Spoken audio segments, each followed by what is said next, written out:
So today we are making biryani for the first time. দেখতে যতটা easy পেঁয়াজ কাটা ততটাই কঠিন, আর তার জন্য আমি ফ্যাশনেবল হ্যাকটা বার করেছি। Thank me letter for this guys.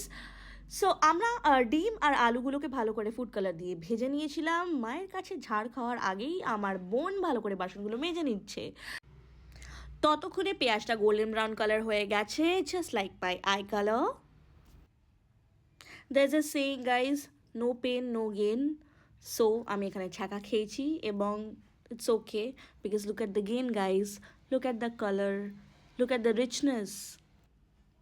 So সব ইনগ্রিডিয়েন্টগুলোকে লেয়ার করে আমরা এবার বিরিয়ানিটাকে দামে চাপিয়ে দিয়েছিলাম, and we were quite confident about this. Now আমার ছোট্ট বিড়ালটা ওরও খুব খিদে পেয়েছিল, so I served her some lunch. So এখানে আমি ভগবানকে মনে করে দমটা খুললাম, কারণ ভালো না হলে তিনজন মিলে আমাকে গালাগালি দিত, but so thankful to god it was.